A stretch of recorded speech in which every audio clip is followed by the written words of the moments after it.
ছাদের অবস্থা, green net গুলো পুরো উড়ে গেছে। এ বাবা, ভয় ভয় ভয় ভয় উঠছিলাম এক্ষুনি ছাদে, কি যে দেখবো কে জানি। আমি তো কিছু সরাবারই চান্স পাইনি। নিচেগুলো ঠিকই আছে, হ্যাঁ, দু একটা গাছ উল্টেছে, তাছাড়া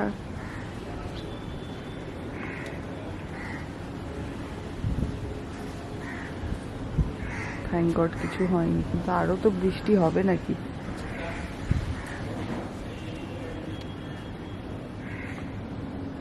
গুড মর্নিং মাম্মা।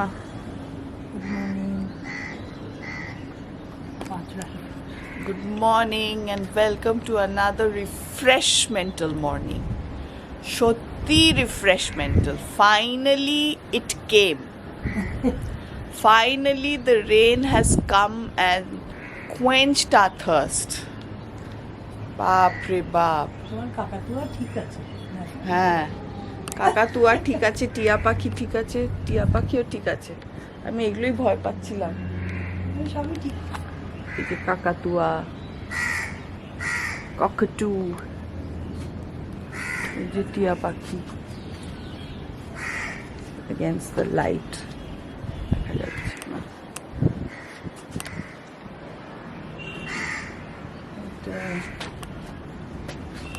ওইটা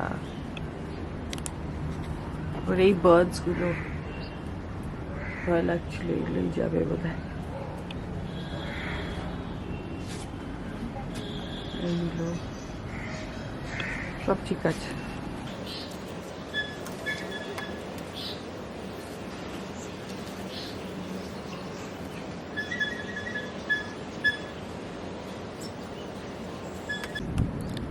So finally the rain has come, বৃষ্টি এসেছে, আর সবাই, I am sure everybody was safe and everybody is now happy because অনেকে খুব কষ্ট পাচ্ছিল এরকম গরমে। তো it has been a relief not only for us, for the farmers, for বৃষ্টিটা এসছে যে এটাই ভালো কলকাতায়। It was like a furnace, মানে চারিদিক দিয়ে। আর যেটা বলেছি সেটাই, সেই কথাটা রেখেছে। সোমবার দিনই আসার কথা ছিল না, সোমবার দিনই একটা কালবৈশাখী হওয়ার কথা ছিল, আর সেইটাই হলো, মানডে ইভিনিংই হলো। So it was good. আমি কালকে অপোলো গেছি, অপোলো থেকে আসার সময় বৃষ্টি শুরু হয়ে গেছে। তারপরে একটা দারুণ ব্যাপার হলো, আমি যেই অপোলো থেকে বেরিয়েছি, আমি রাইট সাইডে দেখছি, ওটার নাম কি মাম্মা যেন,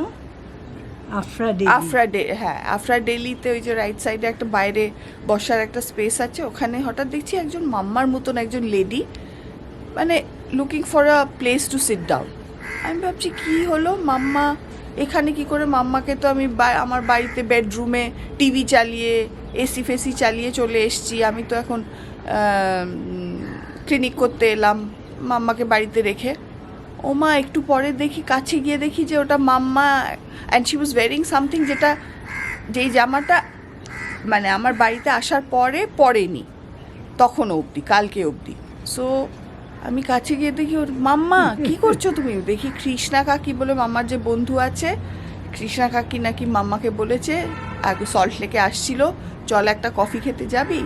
তাই সে মাম্মা হ্যাঁ বলেছে, দুজনে মিলে ওখানে গিয়ে বসে কফি খাওয়ার জন্যে জায়গা করছে। আর আমাকে ফোন করেনি, ওই বসে জায়গা পেয়ে তারপর নাকি ফোন করবে, ততক্ষণে আমার ক্লিনিক শেষ হয়ে গেছে। আমি নিচে এসে অলমোস্ট ভূত দেখার মতন, মাম্মা কোথা থেকে চলে এলো এখানে। সো আমি তারপর আই লেফট দেম, বাট ওরা পরে কফি টফি খেয়ে আসতে গিয়ে অবভিয়াসলি মাম্মা খুব ভিজেছে, বাট শি ওয়াজ সেইং যে প্রচন্ড ভিজেছি, কিন্তু খুব ভালো লেগেছে না? লেগেছে বাবা, খুব ভালো লেগেছে, ভিজে আমার ভীষণ ভালো লেগেছে। হ্যাঁ, আমি মাম্মার কথাটা শুনে ভাবলাম যে ছাতে আসি ভেজার জন্যে, বাট কালকে ভীষণ ভয় করছিল, মানে the kind of lightning and thunder, বাপরে বাপ, বড় বড় যেন দাম দাম করে বাজ পড়ছে। ভেজা ঠিক হয় না। আমি গাছপালা থেকে বেরিয়ে তারপরে ওই ভেতরে ঢুকছি, তখন তো বড় বড় ফোঁটা একেবারে ঝমঝম করে বৃষ্টি পড়ছে, তখন ভিজলাম। তারপরে ওই গাড়িতে আর ওঠার তখনও সময় বোধহয় ভিজলাম। অতটা বাজরাজ পড়ছিল না। হ্যাঁ হ্যাঁ পড়ছিল না। হ্যাঁ প্রথম ভীষণ থেকেই তো খারাপ, মানে এত ওই লাইটিং আর না, এত তারপর- তো না 48 ঘন্টা নাকি হবে, and like it was like a vengeance মতন করে এলো বৃষ্টিটা। কিন্তু আমি এই ওখানে অনেকগুলো গাছ আছে, সোজা করে হ্যাঁ এই গাছগুলো আমার মনে হচ্ছিল একটু জলে দিই, কিন্তু কালকে আমার সাহস হয়নি এসে বৃষ্টিতে বের করে দেওয়ার। This is how my garden looks. খুব ভয় ভয় খুলছিলাম দরজাটা ভোরবেলা, কি জানি কি দেখবো, কিন্তু তাও বেশ বড় সড়োই এটা। এখন কাউকে আবার এই গোপালকে ডেকে কাউকে ডেকে এগুলো লাগাতে হবে। এই যে মর্নিং ওয়াক করতে যাওনি? না মানে পাপ্পার মামনি সাথে। ঘুমিয়ে পড়েছিল, যাই হোক। আমি অ্যাকচুয়ালি না ভোরবেলা উঠেছি, তারপর আবার এসে শুতে I just went off to sleep. আর আমার মানে তারপর ছাদটা দেখার ছিল অ্যাকচুয়ালি। বারান্দায় যা সব টপ আমি উঠেছি চট।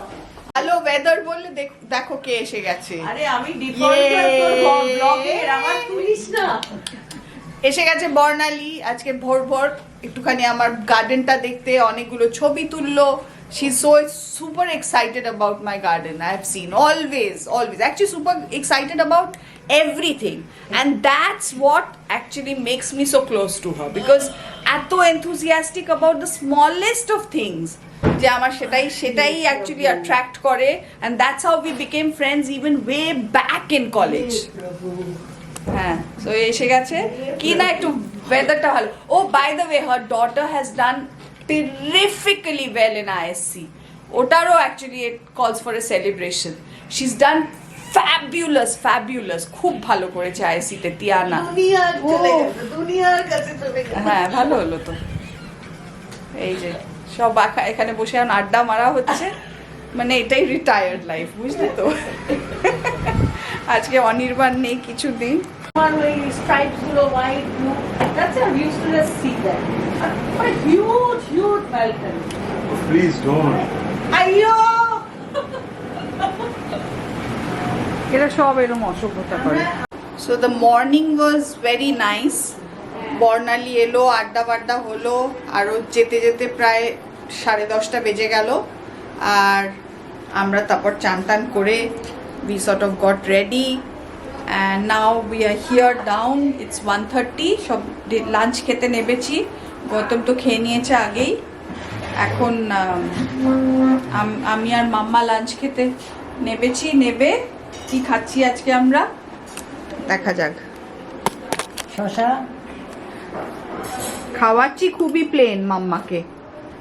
ঠিক আছে, হচ্ছে দাঁড়াও, এটা হচ্ছে ভিন্ডি ভাতে, ভিন্ডি সেদ্ধ, লাউয়ের খোসা ভাজা উইথ পোস্ত,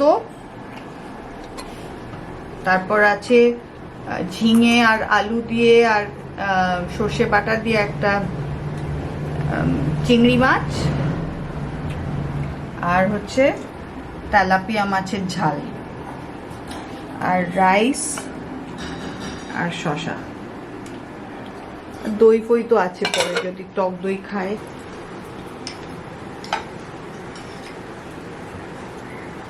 বেজায় বেশি ভাত, এইটার ওপর না বড্ড চেপে ভাত বেশি লাগে আমার।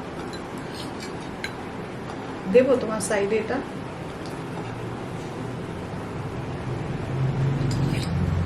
সবই হাফ হাফ। এখন গৌতম তো খেয়ে চলে গেছে, এটা আমাদেরই খাওয়া।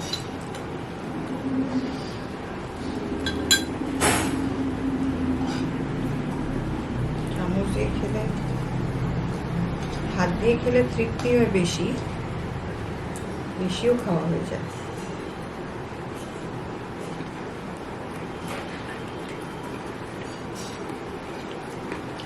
আমি এখন কি ভাবছি জানো, আমার যা ওষুধ আছে সানডে পর্যন্ত হয়ে যাবে। শোনো না, এই যে এই ভিন্ডি পাতাটা মনে আছে, আমি চাঁদনি রোশনি এটা খেতাম, আর তখন ছোটবেলায় জবা দিয়ে এটা বানাতো। জবাদি না, আরে অনিমাদি, অনেক ছোটবেলা এটা। না আমার মনে আছে অনিমাদি না। কলকাতায় যখন আমরা এসেছিলাম না, আলাহাবাদ না, থেকে, তোমরা বলে অনিমাদি তুতু দিয়ে। না জবাদি But জবাদি এটা বানাতো কলকাতায় যখন আমরা আলাহাবাদ থেকে চলে এসেছি। আলাহাবাদে অত ছোট ছিলাম অত ভিন্ডি ভাতে খেতাম না, সত্যি কথা বলতে। যখন বড় হয়েছি তখন কলকাতায় এসে যখন থাকতাম, জবাদি রান্না করতো, and we would forever say যে এটা জবাদি থুতু দিয়ে বানিয়েছে। বাট এত like it's so slippery and হড়হড় করে। দিস ইজ আমাদের একটা ফর এভার মেমোরি, ভিন্ডি ভাতের, চাঁদনি রোশনি আর আমার।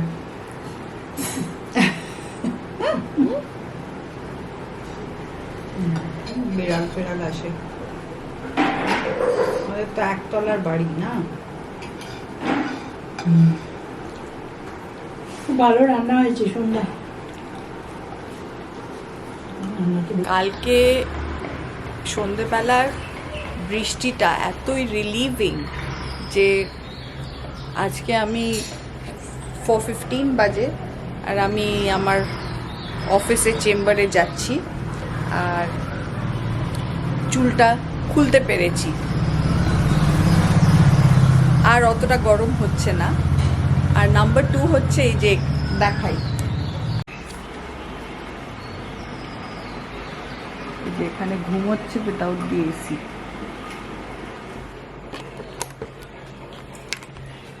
এসি না চালিয়ে ঘুমোতে পারছে। ওফ হোয়াট আ রিলিফ। আজকে শুনছি আবার বৃষ্টি হবে, বাট আমার একটু প্ল্যানস আছে ফিরে এসে চেম্বার করে এসে একটু দৌড়োতে যাওয়ার। I hope I will be able to do that, কারণ সকালবেলা আজকে উঠে আমি যেতে পারিনি। So come on let's go. এটা আমার রিফ্রেশমেন্টাল অফিস যেটা সমরপল্লীতে আছে, ওখানে কাজ করে এসে then I talk to you.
এটা আমার অফিস।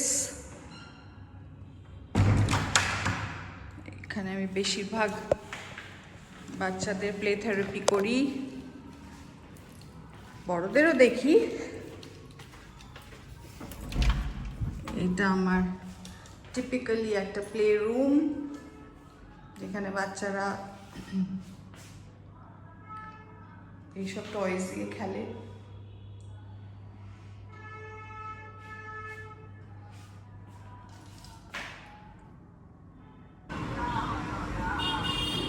আমার অফিসের 5th ফ্লোর থেকে দেখা যাচ্ছে,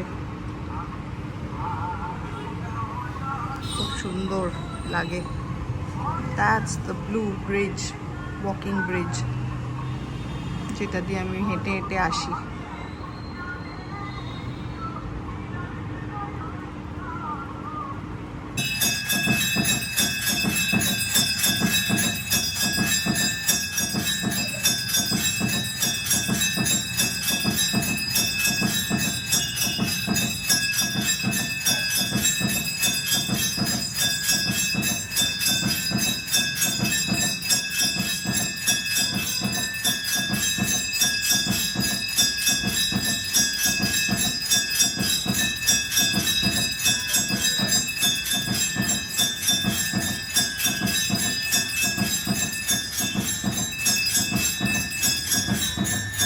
পেশেন্ট দেখে অফিস থেকে ওইখানে ওই মন্দিরটা একটুখানি মাথা টেকে তারপর বাড়ি এলাম। বাড়ি এসে গৌতম আমার জন্য ওয়েট করছিল, আমরা গেলাম দৌড়োতে, ওয়েন্ট ফর আ রান।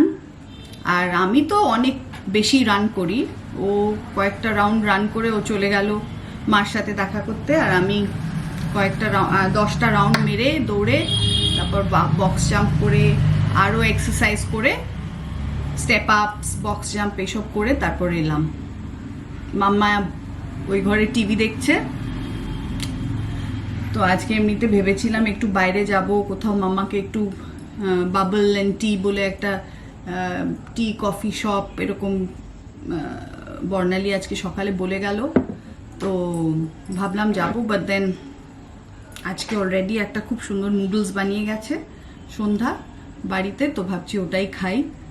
আর আমি খুব একটা বাইরে খেতে ভালোবাসি না ফ্র্যাঙ্কলি। ইফ ইটস কালকে আমার একটা ইনভিটেশন আছেই, সো আমি বনিতার বাড়ি আছে, বনিতার বাড়িতে যেতে হবে। আর প্লাস আরুণের বার্থডে, আমাদের একটা বন্ধু আরুণ, ওর বার্থডে, তো দুটো জায়গায় একটু একটু করে আমাকে ঘুরে তারপর যেতে হবে। সো আজকের আমি তাই জন্য I opted out from eating out. তো আজকের এপিলগুলোর মধ্যে একটা বাচ্চা এসেছিল, ছোট 5 year old, আর তারও প্যারেন্টসরা এসছে, আর প্যারেন্টস বছরের বাচ্চাকে ওরা কোলে নিয়ে আর একটা 5+ বাচ্চাকে এমনি ধরে ওরা আমার সাথে দেখা করতে এসেছিল। সো প্রবলেমটা হচ্ছে যে এই 5.5 year old বাচ্চাটা স্কুলে যায়, ভালো ডিপিএস স্কুলে যায়, তারপর অন্য জায়গায় নাচের ক্লাসে যায়, তারপরে আর কি সব স্কেটিং ক্লাসে যায়, কিন্তু কোথাওই গিয়ে সে কথা বলে না। আর দেখলাম যে আমার ঘরে এসেও খুব ক্লিঙ্গি, মা বাবাকে ধরে আছে, একদম সাইড ফেস করে দাঁড়িয়ে আছে, আমি কিছু জিজ্ঞেস করলে কোনো আমার দিকে তাকাচ্ছে না। বাট যখন আমি ওকে কোনো নাম ফাম কিচ্ছু জিজ্ঞেস করিনি, the usual classical way of questioning a child, আমি কোনো ওটাতে একদমই ঢুকিনি। আমি ওকে নর্মালি একটা গেম এনে, তুমি এই গেমটার মধ্যে বলো কি ডিফারেন্স আছে, একটা ফাইন্ডিং দ্য ডিফারেন্স বলে একটা গেম ছিল, সেটা দেখালাম। তো সেখানে ও একটুখানি পয়েন্ট করে করে আমার সাথে ইন্টারাক্ট করার চেষ্টা করলো, বাট নো ওয়ার্ড স্পোকেন। তো আমার যতদূর মনে হচ্ছে যে এটা কোনো অটিজম বা অটিজম স্পেকট্রাম ডিসঅর্ডার বা ADHD এরকম কিছু নয়। It's just plain and simple refusal to talk, feels হয়তো একটু ইন্ট্রোভার্টেড শাই বাচ্চা, আর একটু ক্লিঙ্গি, হয়তো কোথাও একটা সেপারেশন অ্যাংজাইটি, বা ছোট বোনটা হয়েছে যখন ও নিজেও অনেকটা ছোট, তখনই ছোট বোন হয়েছিল। সো জানি না কিভাবে হ্যান্ডেলড হয়েছে সেই সময়। সো সেইগুলো কিছু ইস্যুস হতে পারে, এখন অবধি অতটা প্রুভ করতে পারিনি। তো একটা জিনিস যেটা আমি দেখছিলাম যে বাবা মা এটাকে নিয়ে খুব বারবার বলে যাচ্ছে, ওর সামনেই বলে যাচ্ছে যে ও একদম she doesn't talk, she goes to school, she doesn't answer, she goes to, if anybody asks her name, she doesn't speak, she doesn't tell her name. কোনো ডিফারেন্ট ক্লাসে, স্কেটিং ক্লাসে গিয়ে কেউ ওর সাথে বন্ধুত্ব করতে চাইলে she doesn't want to speak to them, she doesn't want to talk, এই বলে যাচ্ছে। আমার মানে কথাটা আমি যেটা প্যারেন্টসকে বলতে চাইছিলাম যে মানে আননোয়িংলি আমরা না অ্যাজ প্যারেন্টস ওই একটা জিনিসকে অনেক বেশি ইম্পর্টেন্স দিয়ে ফেলি, যে বিহেভিয়ারটা বাচ্চাকে আমরা চাইছি না করুক, সেইটাকে আমরা এত আননোয়িংলি ইম্পর্টেন্স দিয়ে ফেলছি যে বাচ্চাটা নাও থিঙ্কস দ্যাট ওইটা করলে he or she is getting all the attention. It's called negative attention. তো এরম হতে পারে যে যখন ছোট বাচ্চাটা হয়েছিল তখন হয়তো দেখেছে যে বা ছোটো বাচ্চাকে খাওয়াচ্ছে, চান করাচ্ছে, জামা কাপড় চেঞ্জ করে দিচ্ছে, ন্যাপি চেঞ্জ করে দিচ্ছে, সবই তো মা তখন ছোট বাচ্চাকে করছে। আর এই বড় বাচ্চা হয়তো মেয়েদের কাছে সব কিছু করছিল, but she was also not very grown up, মানে ও তো 3 years old যখন ওর ছোট বেবি সিস্টার হয়েছে। তো এখন ওই লেবেল করে একটা যদি লেবেল করে দেন যে my child is, she is very shy, or she is very naughty, বা he is a bully, বা হি ইজ লেজি, এরকম অনেক মায়েরা আমি দেখছি, বাবা মারা মানে লেবেল করে দেয় ছেলে মেয়েকে। আর বাচ্চারা কিন্তু ওই লেবেলের চারিপাশ নিয়েই তারপর চলতে থাকে। They want to stick to those labels and they then get conditioned to behave in certain ways, যে ওই বিহেভিয়ারটাই বেশি বেশি রিএনফোর্সড হয়ে বেরোয়। সো আমার একটাই কথা, যে যখন you are trying to do away with some behaviour in your child, specially when the child is so young, you know, a toddler, তখন make sure you do not put so much importance into that one behaviour যে the child then thinks যে আমি এইটা করলে আমি সব রকম, আমাকে সবাই ঘিরে আমাকে ইম্পর্টেন্স দিচ্ছে। এটা নিয়ে ওটাকে একটু কিছুটা ইগনোর করে, একটু কিছুটা জাস্ট সিম্পলভাবে যদি বাবা মারা বলে যে when the child goes out with the parents, আর কেউ নাম জিজ্ঞেস করলো বা স্কুল কোন স্কুলে পড়ো জিজ্ঞেস করলো, ও আনসার করছে না, parents can just simply say যে she'll take some time and definite she'll let you no.